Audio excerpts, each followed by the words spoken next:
Olá pessoal, espero que esteja todo mundo bem. Eu estou gravando esse vídeo conforme eu combinei com vocês por e-mail para discutir a proposta de trabalho que nos foi apresentada pelo grupo composto pelo Antônio, pela Evelyn, pelo Fabrício, pelo Leandro e pela Maria Eduarda. Então eu quero apresentar as minhas impressões, algumas sugestões. Espero que esse vídeo possa servir também para os outros grupos, para que vocês possam já ir pensando como organizar essa atividade para as próximas aulas. Ao final desse vídeo eu também vou falar um pouco sobre como eu pretendo continuar as nossas atividades, considerando que o calendário ele foi mantido, só foram suspensas as aulas presenciais, mas a gente deve continuar realizando as nossas atividades à distância. Então acho que foi uma atitude acertada e aí eu vou dizer como que a gente pode continuar essas aulas dessa forma. A respeito do trabalho então que nos foi enviado, vocês tiveram acesso por e-mail. Eu gostaria de ressaltar em primeiro lugar o excelente levantamento que nos foi apresentado, tanto em termos de materiais acadêmicos, quanto em termos de fontes que podem ser utilizadas para trabalhar com a temática escolhida. Então o pessoal decidiu trabalhar no interior daquela temática mais ampla que a gente discutiu na nossa última aula, trabalhar com o tema do autoritarismo, que é uma discussão muito importante para a gente pensar na experiência republicana no Brasil após a década de 30, mas também pensar uma tradição mais ampla, mais antiga e que também permanece entre nós até os dias de hoje, como a gente pode perceber, muito bem aí no contexto atual. E o grupo pretende trabalhar então essa temática, esses problemas, a partir da discussão histórica sobre o integralismo. Então foi muito interessante que eles nos enviaram textos e materiais que abordam de maneira bastante abrangente, bastante detalhada o que foi o integralismo, o que representou historicamente esse movimento político. Nos apresentou também uma discussão sobre como essa perspectiva autoritária, ela tem ressurgido entre nós com bastante força, sobretudo depois de 2013, de 2014, por meio das redes sociais. E também o pessoal nos apresentou uma série de materiais que nos ajudam a pensar tanto o integralismo, como ele foi desenvolvido aqui na nossa região do sul de Minas, um assunto até um pouco conhecido e relevante de ser melhor conhecido, mas também materiais da internet que nos ajudam a entender um pouco melhor a difusão do pensamento integralista nos dias atuais, que para muitos pode ser uma surpresa também. Então o material é muito bom. O texto do Marcos Shor Maio, ele está publicado, como eu disse para vocês, neste livro aqui, O Brasil Republicano, volume 2, que vocês podem encontrar na internet. Eu, salvo engano, tenho uma cópia digitalizada desse capítulo, vou procurar e se tiver eu vou disponibilizar para vocês também nas leituras complementares. Também imagino que não seja tão difícil de encontrá-lo online, PDF. Mas é um texto de um historiador, já com uma trajetória bem conhecida aí de estudos de história intelectual, de história política, e que aborda de maneira muito detalhada, muito abrangente e para nós aqui suficiente o desenvolvimento do integralismo a partir da década de 30. Então é uma referência muito legal que condensa, que apresenta uma discussão já mais antiga, embora aponte também a necessidade da gente conhecer melhor aspectos mais específicos, com dados mais precisos, o que representou o fenômeno do integralismo no Brasil.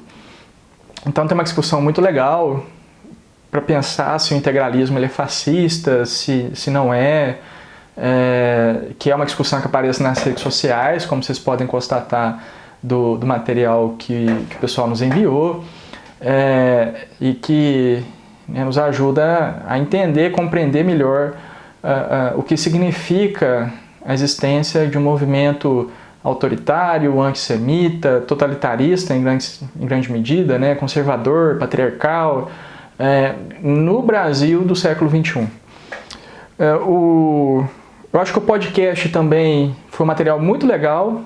É uma obra, é uma discussão, né, é uma entrevista muito bem construída, com questões relevantes. O professor também dá conta de abordar de maneira ao mesmo tempo abrangente e didática esses problemas relacionados ao integralismo. É uma boa fonte para quem para ser divulgada, né, para um público extra-acadêmico, para conhecer um pouco melhor o que foi o integralismo, né, as implicações desse tipo de pensamento autoritário no presente. Uma ótima referência para a gente entender melhor o assunto.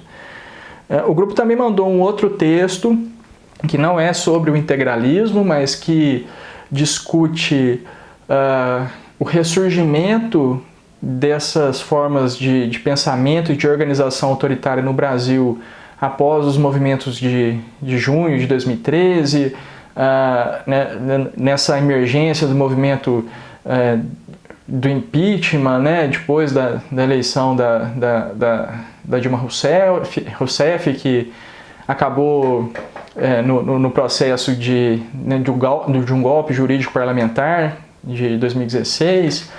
Então, assim, o texto ele explora como que as redes sociais, e mais especificamente uma forma de lidar com o passado, ou melhor, de dissolver um passado histórico hoje melhor conhecido pela academia, foi responsável pelo fortalecimento desses movimentos sociais no Brasil nos dias de hoje. Então, um texto também muito interessante que nos ajuda aí a encontrar uma forma, né, de pensar esses problemas do passado de uma forma significativa no presente. É legal que o texto também ele explora as discussões do campo da história pública, do ensino de história, de modo a pensar que a gente precisa se voltar de fato para as redes sociais para entender como fenômenos do passado continuam ativos no presente, né? E nesse caso, uma discussão super relevante, porque se trata de um processo, de um movimento, de uma forma de pensamento autoritária que tem ganhado força nos dias de hoje.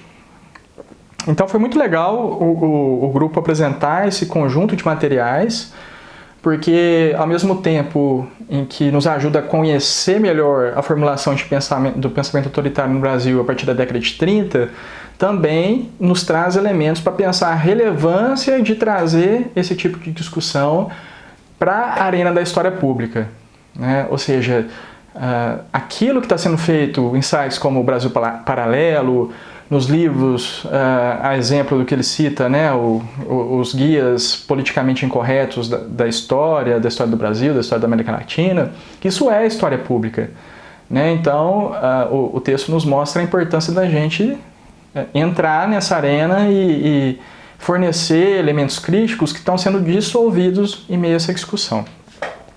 Então, eu acho que é uma discussão realmente relevante. O grupo soube trazer elementos, né, que nos ajudam a pensar nisso, que nos ajudam a entender como esse conhecimento do passado tem sido mobilizado e como a gente pode entrar nessa disputa. E, como eu disse, né, as fontes são muito interessantes também. Esse jornal, A Razão, né, que a gente pôde ver do qual a gente pôde conhecer algumas páginas, é uma fonte muito relevante, tanto para ser trabalhada em sala de aula, como é proposto, como também para que a gente possa conhecer um pouco melhor a abrangência, o impacto do integralismo no passado e também no presente. Porque se a gente for pegar aí a discussão sobre o integralismo, os historiadores costumam apontar que não há dúvida em relação à abrangência, em relação ao número expressivo de pessoas que fez parte desse movimento, mas essa mesma historiografia carece de dados mais consistentes, mais significativos para a compreensão real, concreta desse impacto.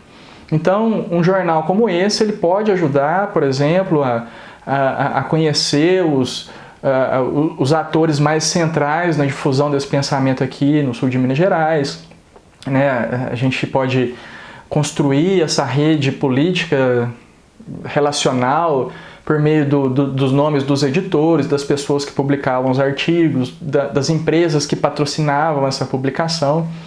Então é uma fonte aí também que pode ser usada com proveito para tampar uma série de buracos existentes na historiografia a respeito desse período. Bom, se fosse para apontar algo que precisa ser um pouco mais elaborado, que precisa ser pensado a partir de agora nesse projeto, é pensar o terceiro elemento desse tripé que caracteriza o que a gente está chamando de história pública, né? Ou seja, eu acho que os textos acadêmicos, eles mostram muito bem a produção acadêmica sobre integralismo, eles dão uma boa noção para a gente dessa produção, nos instrumentalizam, nos oferecem um bom repertório para trabalhar com essa temática. O texto sobre as redes sociais nos mostram como esses passados são ativados no presente por meio de tecnologias, por meio dos canais de comunicação. Então a gente tem a produção, os canais, mas falta uma abordagem mais consistente a respeito dos públicos com os quais a gente vai trabalhar. Então, quero explicar isso um pouco melhor, porque o texto, o artigo do José Scotteghi, né, salvo engano, ele trata do público, né? Ele fala da necessidade de pensar né, no campo do ensino de história, da história pública, o impacto causado por essa manipulação do passado, né, na construção de projetos políticos no presente. No entanto, ele foca muito mais nos canais de comunicação, né? Não se trata propriamente de um trabalho de história pública, né? Porque ali ele está fazendo uma análise dos discursos contidos nas redes sociais, mas não é um trabalho elaborado com o público, né? Em alguma medida ele pode até ser considerado dessa forma, porque os estudantes de iniciação científica que colaboraram no projeto de pesquisa, eles também definem, a partir da sua subjetividade, quais páginas mereceriam mais destaque, né? Mas ainda assim, então, a gente tem que pensar que esse público escolar, ele não necessariamente vai coincidir em termos de percepção desses fenômenos com os públicos escolares que a gente vai encontrar aqui no sul de Minas Gerais.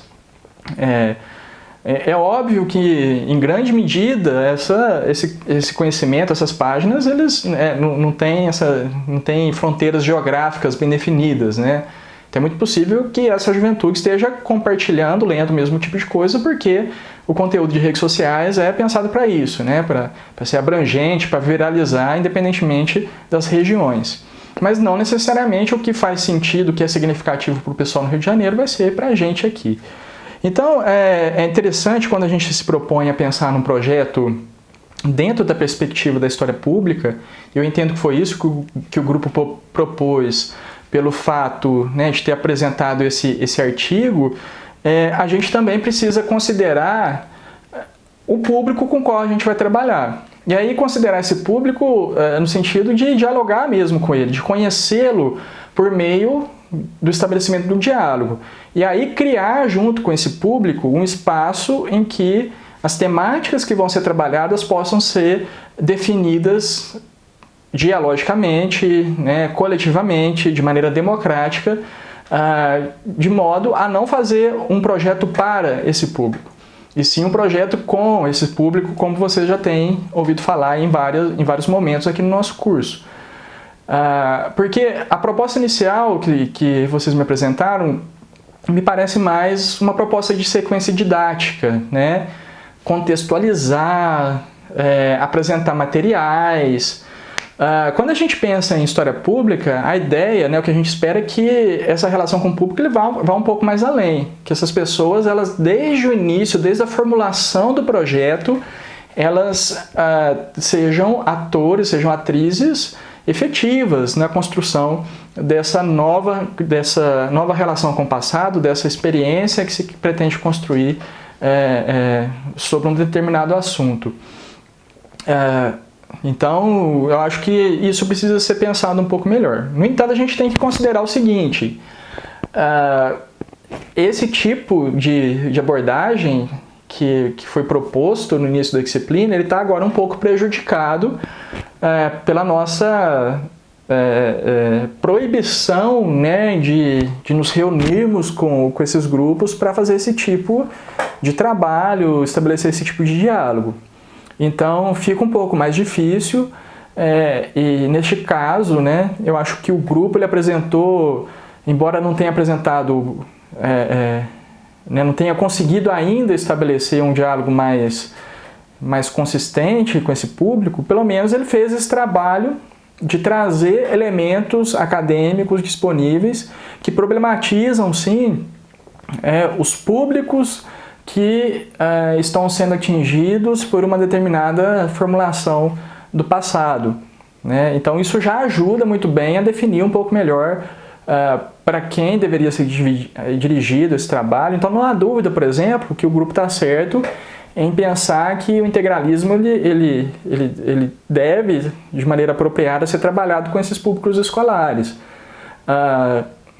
No entanto, né, o que eu tinha pedido anteriormente era isso, que esses grupos que a gente consegue imaginar sejam, né, envolvidos de maneira concreta na formulação das atividades que a gente pretende trabalhar. Mas como isso não está sendo possível agora, eu acho que, pelo menos para esse momento, o que o grupo apresentou já é suficiente, porque pelo menos suscita esse tipo de problematização, né? Mas é importante dizer isso, fazer esse tipo de apontamento, porque esse elemento ele tem que ser considerado no tipo de proposta que a gente pretende desenvolver em termos da construção de uma história mais amplamente pública, né?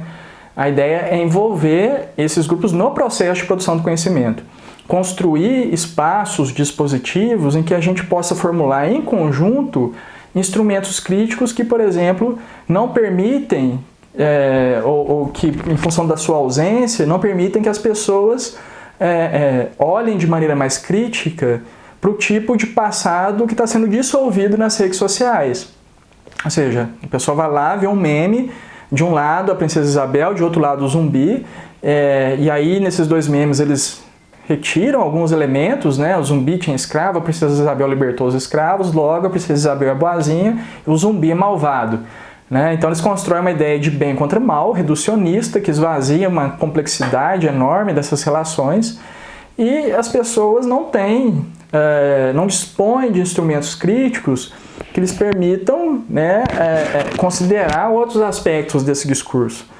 Portanto, eu acho que esse é o ponto que a gente tem que pensar, né? Como construir junto com esses grupos elementos que instrumentalizem, né, que criem instrumentos mais eficazes para fazer esse tipo de leitura. Ou mesmo para pensar se essa temática que foi elencada aqui ela é de fato significativa ou não. Embora eu tenha pouca, né, dúvida de que não seja. Aliás, né, eu não tenho dúvidas de que seja significativo trabalhar com essa temática, porque o pensamento autoritário, as ideias nazistas, o próprio integralismo, como a gente está vendo, e a partir de evidências bastante concretas, tem suscitado o interesse desses grupos. Então, eu acho que o grupo está no caminho certo, né?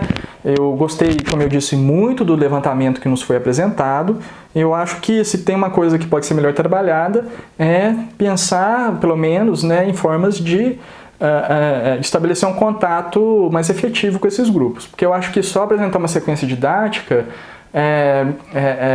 está um pouco aquém do tipo de possibilidade que a gente pode explorar. E aí pode ser que, inclusive, os materiais que vocês apresentaram tenham que ser repensados. Embora eu ache que eles têm um potencial muito grande, né, de suscitar interesse, de suscitar perguntas por parte desses grupos. Então, uma sequência didática ela não é ela não é em si um problema, mas em termos de uma história pública, ela serve talvez mais para suscitar questões do que como produto final, né? Isso aí a gente tem que refletir aí ao longo das nossas conversas. Ok? Então, são as minhas impressões iniciais a respeito desse projeto. Depois vocês podem colocar mais questões, esclarecer melhor alguma coisa, caso queiram. E a gente continua trabalhando, a gente continua conversando. Então, né, aproveitando isso, eu gostaria já de passar para essa outra discussão, que é falar sobre como as nossas disciplinas vão acontecer a partir de agora, né, nesse contexto aí de ensino à distância, né, no qual a gente está imerso. Então, o nosso cronograma está mantido, o calendário do curso, né, da Unifal está mantido, e a gente deve desenvolver as nossas atividades por meio de tecnologias, né, por meio manter a nossa proposta, transformando ela numa espécie de ensino à distância. Então, o que eu pretendo fazer? Assim como eu fiz com a disciplina de patrimônio e vou fazer com a história da historiografia, a minha proposta é que as aulas em que a gente vai discutir o texto, nos dias que antecedem essas aulas em que a gente iria discutir aqueles textos mais abrangentes, eu peço que vocês me enviem por e-mail ou questões, comentários, sugestões, para que eu possa montar uma videoaula discutindo elementos mais gerais, mais abrangentes desse texto, mas também respondendo essas questões e esses comentários mais específicos que vocês me mandaram. Então, a nossa próxima aula seria na terça-feira que vem, ela está mantida para essa data, não lá na Unifal, obviamente, né, mas a gente vai manter a atividade de discussão de texto. Então eu peço que vocês me enviem essas questões, esses comentários, até terça-feira à noite, para que eu possa produzir uma videoaula e disponibilizar para vocês. Depois também da videoaula, vocês podem continuar comentando, colocar outras questões, tanto por e-mail quanto por meio de comentários no próprio vídeo, na própria página em que o vídeo vai ser disponibilizado. Então, a gente faz isso, né, para substituir a nossa discussão do texto, e para a próxima semana, que seria a apresentação da atividade do grupo 2, a gente faz como a gente está fazendo aqui agora. O pessoal manda para a gente a proposta, manda os materiais e a gente faz essa discussão. Eu apresento as minhas impressões e vocês comentam, respondem, né, e participem, participem dessa forma, à distância. Essas participações eu vou contar como a participação, né, que está lá prevista no nosso programa de ensino. E a forma de avaliação está mantida, né, com a exceção de que a gente não vai fazer essa discussão presencial, ou pelo menos até que seja liberada novamente essa possibilidade. E aí a gente continua essa dinâmica e vamos conversando, né? Vamos nos adaptando e aprimorando essa experiência nova que a gente, né, que a gente está experimentando aqui em função dessa necessidade urgente, que é nos mantermos aí sãos e salvas nas nossas casas, né? Então é isso, espero que eu tenha conseguido esclarecer essas dúvidas. Qualquer coisa me procurem, me mandem questões por e-mail, nos comentários aqui desse vídeo. Eu vou disponibilizar também por e-mail outros contatos meus. Vou explicar direitinho de novo esse formato que eu estou imaginando aqui para a gente manter a disciplina. E no mais eu peço só que vocês se cuidem, que fiquem bem aí e que a gente possa se encontrar o mais rápido possível. Então, abraços!